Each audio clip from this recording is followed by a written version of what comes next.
نحمدہ و نصلی علی رسولہ الکریم۔ عزیزان محترم، میں Muhammad Aslam Dhaddi, chairman liberal party Pakistan, آپ سے مخاطب ہوں اور آپ دیکھ رہے ہیں liberal party Pakistan YouTube channel. عزیزان محترم، آپ کو پتہ ہے کہ اس چینل کے توسط سے آپ کے سامنے لبرل پارٹی پاکستان کا منشور بیان کیا جاتا ہے، اور میں اس مقصد کے لیے آپ کے سامنے وقتاً فوقتاً اپنے خیالات کا اظہار کرتا رہتا ہوں۔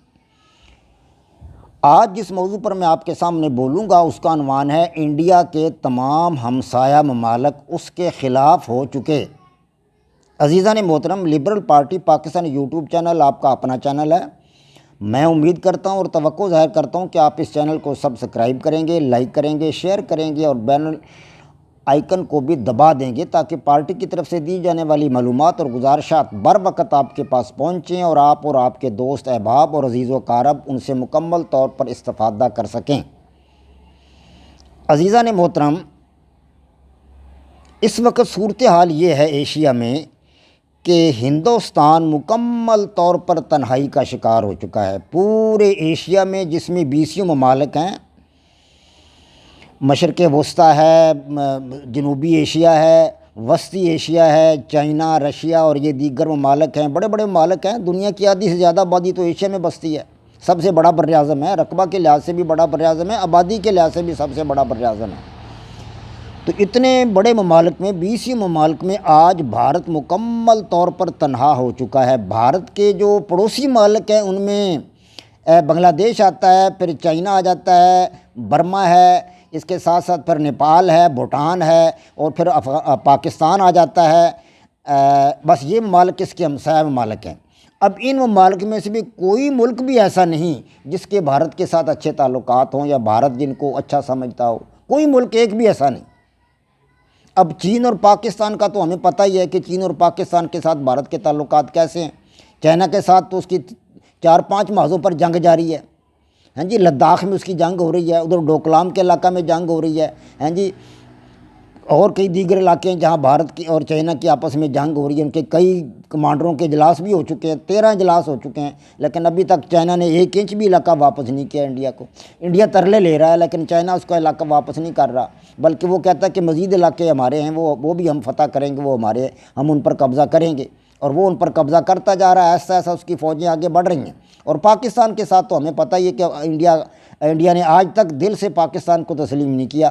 زبانی کلامی تسلیم کیا ہوا ہے لیکن دل سے آج تک پاکستان کے وجود کو تسلیم نہیں کیا۔ پاکستان کو جو نقصانات انڈیا نے پہنچائے، دنیا کے کسی دیگر ملک نے اتنے نقصانات ہمیں نہیں پہنچائے۔ دہشت گردی ہمارے ملک میں انڈیا کر رہا ہے، ہمارے ملک میں عوام کو مروا رہا ہے، ہمارے ملک میں تجارتی خسارے کے لیے پے در پے کوششیں کر رہا ہے، ہمارے ملک کو ہر طرح سے نقصانات پہنچانے کی کوششوں میں لگا ہوا ہے، ہمارے راستے بلاک کرنے کی کوششیں کر رہا ہے۔ ایران کو ہمارے خلاف کیا، سعودی عرب کو ہمارے خلاف کیا، متحدہ عرب امارات کو ہمارے خلاف کیا، مسلمان ملکوں کو پھونکے مار رہا ہے کہ پاکستان کے خلاف کرنے کے لیے ان کے اذہان بدلنے کی کوششیں کر رہا ہے۔ تو اب جو ہے انڈیا کے دیگر جو ممالک ہیں، چائنا اور پاکستان کے علاوہ جو ممالک میں، ان میں سے بھی کوئی ملک ایسا نہیں رہا جس کے ساتھ انڈیا کے تعلقات اچھے ہیں۔ اب بھوٹان نے بھی چائنا کے ساتھ ایک معاہدہ کر لیا، ڈوکلام کا معاہدہ۔ ڈوکلام کا علاقہ بھوٹان نے چائنا کو دے دیا ہے، جو کہ انڈیا کی نیک پر موجود ہے۔ ان کا سلیگوری جو ان کا کوریڈور ہے انڈیا کا، جو صرف 30 کلومیٹر چوڑائی کا ہے، سلیگوری کوریڈور صرف 30 کلومیٹر چوڑائی ہے اس کی، یعنی 17-18 میل، اور اس کے ساتھ پڑتا ہے ڈوکلام، بھوٹان کا علاقہ۔ ڈوکلام پر اگر چینی فوج آ گئی تو وہ تو پھر ظاہر ہے انڈیا کی گردن پر بیٹھ جائے گی، انڈیا کی جو مطلب ہے چکن نیک ہے اس پر بیٹھ جائے گی وہ چیز۔ یہ چکن نیک کہلاتا ہے یہ علاقہ، جو 30 کلومیٹر کا علاقہ ہے یا 18 میل کا علاقہ ہے۔ چکن نیک کسے کہتے ہیں جغرافیائی زبان میں، یعنی نیک یعنی گردن ہے یہ چھوٹی سی۔ اس کے آگے 7 ریاستیں انڈیا کی مشرق میں، اور پھر مغرب میں باقی ماندہ سارا انڈیا ہے۔ اگر یہ گردن کاٹ دیتا ہے چائنا تو انڈیا کا وجود ہی ختم ہو جائے گا، انڈیا کی 7 ریاستیں کٹ جائیں گی اس سے۔ تو اب وہاں ڈوکلام میں چائنا آ چکا ہے، بھوٹان کے ساتھ اس نے معاہدہ کر لیا، بھوٹان انڈیا کے خلاف ہے۔ اسی طرح نیپال کے ساتھ بھی انڈیا کے تعلقات اچھے نہیں ہیں، نیپال کو ہمیشہ انڈیا نے کمزور کرنے کی کوشش کی ہے۔ انڈیا کی کوشش ہمیشہ رہی ہے کہ ان ہمسایہ ممالک پر بالادستی حاصل کی جائے، ان پر اپنی حکومت قائم کی جائے، بالادستی حاصل کی جائے۔ ہمیشہ کئی عشروں تک ہندوستان یہ اکھنڈ بھارت کا راگ الاپتا رہا، اکھنڈ بھارت کی یہ سارا علاقہ جو ہے یہ انڈیا ہے، اور یہ سارا علاقہ ہندو قوم کی زیر سرپرستی ہونا چاہیے۔ ہندو قوم دراصل جو ہے نا یہ حسد اور بغض سے بھری ہوئی قوم ہے۔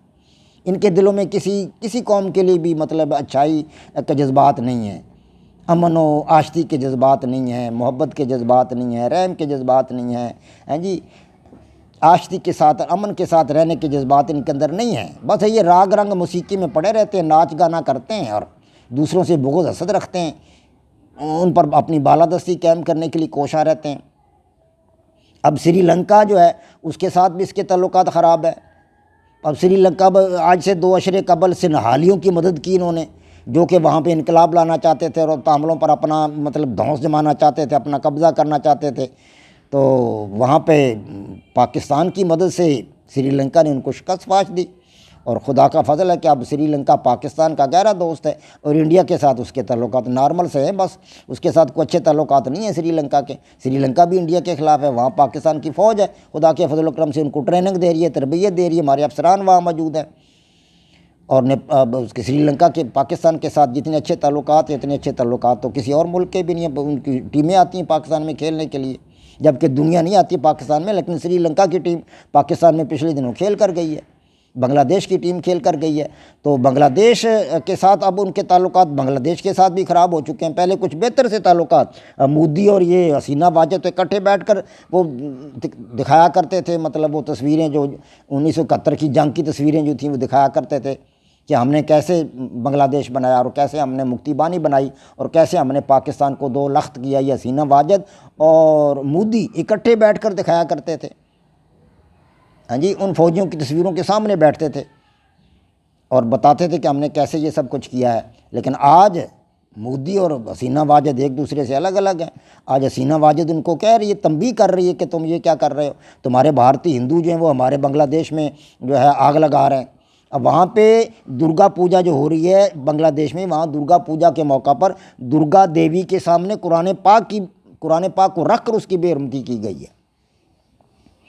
جب درگا پوجا کے لیے درگا مورتی کے سامنے قرآن پاک کو رکھا گیا تو اس سے بڑی بے حرمتی مسلمانوں کے نزدیک اور کیا ہو سکتی قرآن پاک کی؟ یہ بہت بڑی بے حرمتی تھی۔ یہ دیکھتے ہی اس کی تصویریں شائع ہوئیں، اس کی ویڈیوز جاری ہوئیں۔ جب مسلمانوں نے یہ تصویریں دیکھی بنگلہ دیش میں، وہ تو ہم سے بھی زیادہ پکے اور راسخ العقیدہ مسلمان ہیں۔ فریضی تحریک وہاں چلی تھی سب سے پہلے، پاکستان میں نہیں چلی، مغربی پاکستان میں نہیں چلی۔ فریضی تحریک وہاں مشرقی پاکستان میں چلی تھی، مشرقی پاکستان کے بننے سے بہت پہلے وہاں پر فریضی تحریک چلی تھی۔ فریضی تحریک کا مطلب تھا کہ فرائض سکھاؤ مسلمانوں کو۔ وہ لوگ تو بڑے راسخ العقیدہ مسلمان ہیں، آج بھی وہاں تبلیغی جماعت کے بڑے بڑے اجتماعات ہوتے ہیں۔ غالباً میری سمجھ کے مطابق دنیا کا سب سے بڑا اجتماع تبلیغی جماعت کا وہ ادھر بنگلہ دیش میں ہوتا ہے۔ تو جب یہ درگا پوجا کے دوران درگا مورتی کے سامنے قرآن پاک کو رکھ کر اس کی بے حرمتی کی گئی تو آگ لگی بنگلہ دیش کے اندر۔ وہاں پر ڈھاکہ، کومیلا، چاٹگام، سلہٹ، نارائن گنج، بیگم گنج، فرید پور، کھلنا اور دیگر علاقوں میں بلوے شروع ہو گئے، ہنگامے شروع ہو گئے، اور ہندوؤں کو مارنا شروع کر دیا مسلمانوں نے۔ 8 کے قریب ہندو اب تک وہاں قتل ہو چکے ہیں، 8 کے قریب ہندو قتل کر دیے گئے مسلمانوں نے، وہاں ان کو مٹا دیا۔ اور ان میں مندروں کے پنڈت ہیں اور مندروں کے پروہت ہیں جو مارے گئے ہیں۔ بعض اخباری اطلاعات کے مطابق جو سندر بن کا جنگلات ہے وہاں سے لاشیں ملی ہیں ہندوؤں کی، اور جو ایک مندر ہے وہاں اس کے قریب ایک ندی بہتی ہے، اس ندی سے 2 لاشیں ملی ہیں ہندوؤں کی، وہ دونوں ہندو پنڈت اور پروہت ہیں اسی مندر کے، وہاں سے ان کی لاشیں ملی ہیں۔ 500 افراد مسلح مسلمان افراد نے وہاں پہ مندروں پہ حملہ کیا ہے، 80 مندر وہاں پہ جلا دیے گئے بنگلہ دیش میں۔ افراتفری ہے وہاں پر، حسینہ واجد چلا رہی ہیں کہ مودی کو وہ مطلب متنبع کر رہی ہیں اور مودی کو للکار رہی ہیں، کہہ رہی ہیں کہ آپ اپنے ہندوؤں کو سمجھاؤ، جو انڈیا کے ہندو ہیں وہ یہ سمجھاؤ ان کو، یہ ہمارے بنگلہ دیش کے ہندوؤں کو ورغلا رہے ہیں، ان کو غلط اقدامات پر اکسا رہے ہیں اور ان کو غلط لائن پر لگا رہے ہیں۔ یہ انہوں نے سارا بلوا وہاں کروایا درگا پوجا کے دوران، قرآن پاک کو رکھ کر قرآن پاک کی بے حرمتی جو کی ہے وہ آپ کے انڈین ہندوؤں نے کی ہے، انہوں نے ان کو ترغیب دی ہے، انہوں نے ان کو ورغلایا ہے۔ تو وہاں پر جو ہے اب حالات خراب ہو چکے ہیں، بہت زیادہ حالات خراب ہو چکے ہیں۔ وہاں پہ اب بھی مندروں کو جلایا جا رہا ہے، ہندوؤں کو مارا جا رہا ہے، قتل کیا جا رہا ہے۔ 20 کے لگ بھگ تو ہندو وہاں پہ زخمی ہو چکے ہیں، جن میں سے کئی اب تک شاید وہ مر چکے ہوں گے۔ 8-10 کے قریب تو ہندو مارے جا چکے ہیں، اب اس سے زیادہ ان کی تعداد ہوگی جو زخمی ہیں، وہ بھی مارے گئے ہوں گے جو شدید حالت میں زخمی تھے۔ تو وہاں پہ بلبے ہو رہے ہیں، ہنگامے ہو رہے ہیں،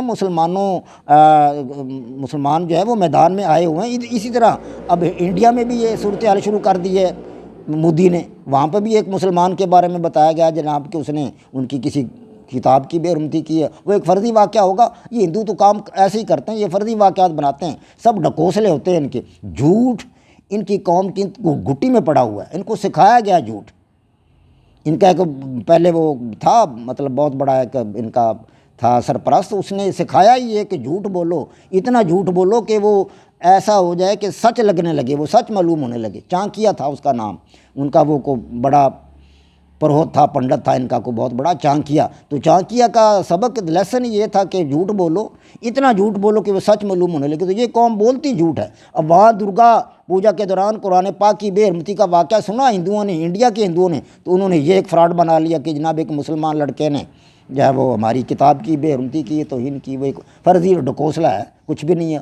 مسلمان تو ایسا نہیں کرتے، مسلمان تو تمام مذاہب کا احترام کرتے ہیں۔ میں خود بتا رہا ہوں کہ میں دیگر مذاہب کا احترام کرتا ہوں، عیسائیت ہے یا ہندو مت ہے جو بھی ہے، ہم تو کسی کی کتاب کو جلانا یا مطلب اس کی توہین کرنا برا سمجھتے ہیں۔ ہمارے نزدیک تو وہ مذہب ہے، جو بھی ان کا طریقہ کار ہے، وہ جس کو بھی مانتے ہیں وہ اپنا ان کا طریقہ کار ہے وہ کرے، ہم اپنا طریقہ کار کرتے ہیں، ہم اپنے خدا کو مانتے ہیں، اپنے نبی کو مانتے ہیں، اپنے رسولوں کو مانتے ہیں، انبیاء کرام کو مانتے ہیں۔ اسی طرح عیسائی بھی اہل کتاب ہیں، وہ بھی ایسا نہیں کرتے، عیسائی بھی ایسا نہیں کرتے، اسرائیلی بھی اہل کتاب ہے، وہ مطلب حضرت موسیٰ علیہ السلام کے پیروکار ہے، عیسائی حضرت عیسیٰ علیہ السلام کے پیروکار ہیں، ہم حضرت محمد مصطفیٰ صلی اللہ علیہ وسلم جو کہ آخری نبی ہیں، جو سب سے آخر میں آئے، ہم ان کے پیروکار ہیں۔ یہ تینوں مذاہب تو مطلب دیگر جو ہے کتابوں کا احترام کرتے ہیں، آسمانی کتابوں کا تو احترام کیا جاتا ہے، بے شک ان کو تسلیم نہ کیا جائے لیکن احترام تو کرتے ہیں ہم لوگ۔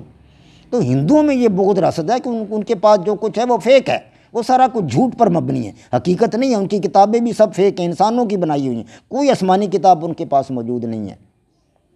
تو اب ہندوستان کی صورتحال یہ ہے کہ اس کے پاکستان، چائنا یہ تو خلاف ہیں ہی، یہ تو اس کے مخالف ہیں، ان کے خلاف تو وہ دہشت گردی کروا رہا ہے، ان کے خلاف تو وہ کارروائیاں کر رہا ہے۔ اب اس کے ساتھ ساتھ سری لنکا بھی اس کا مخالف ہے، ہاں جی، بھوٹان بھی اس کا مخالف ہے، نیپال بھی اس کا مخالف ہے، برما بھی اس کا مخالف ہے، اور اب رہا صاحب بنگلہ دیش، جو اس کے تھوڑے بہت تعلقات تھے بنگلہ دیش کے ساتھ، وہ بھی اب ختم ہو گئے۔ تو گویا کہ اب بنگلہ دیش کے ساتھ بھی اس کے تعلقات خراب ہیں۔ اب اس کا ایک بھی ہمسایہ ایسا نہیں انڈیا کا جو اس کے ساتھ ہو، تمام ہمسایوں کے ساتھ اس کے تعلقات خراب ہیں۔ اگر ہمسایوں کے ساتھ اس کے تعلقات اچھے نہیں ہیں تو دیگر ملک کے ساتھ اس کے تعلقات کیا مطلب بہت زیادہ اچھے ہو جائیں گے؟ ہرگز نہیں۔ اب انڈیا مکمل طور پر تنہائی کا شکار ہو چکا ہے، اور نہ صرف ایشیا میں بلکہ پوری دنیا میں۔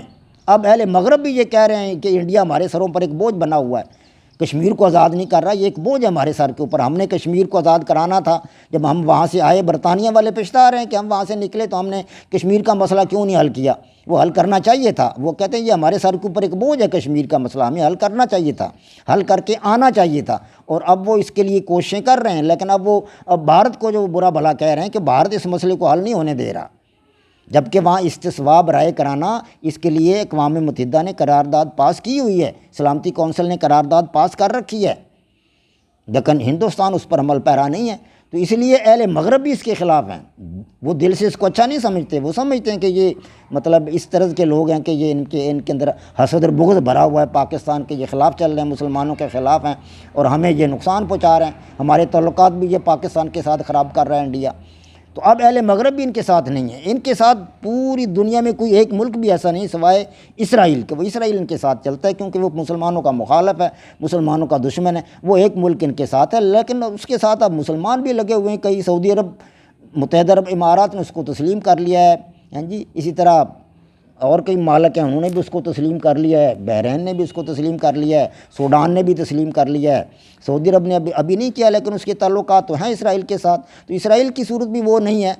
تو دنیا میں مکمل طور پر انڈیا اب تنہا ہو چکا ہے، اس کے تمام ہمسایہ ممالک اس کے خلاف ہیں، اور دیگر ممالک بھی اس کے خلاف۔ اس طرح گویا کہ اب انڈیا کا بکھرنا، یعنی اس کے بکھرنے کا عمل، اس کے ٹوٹ جانے کا عمل یقینی طور پر اب تیز ہو رہا ہے، مکمل طور پر تیز ہو گیا ہے۔ بھارتی ہندو جو زبان ہے نا، سنسکرت، اس کے اندر لاکھوں الفاظ عربی کے داخل ہو چکے ہیں، لاکھوں لاکھوں الفاظ، ہزاروں نہیں لاکھوں الفاظ عربی کے داخل ہو چکے ہیں۔ قیامت کا لفظ وہاں استعمال ہوتا ہے، ہیں جی، اللہ کا لفظ تو اکثر استعمال ہوتا ہے۔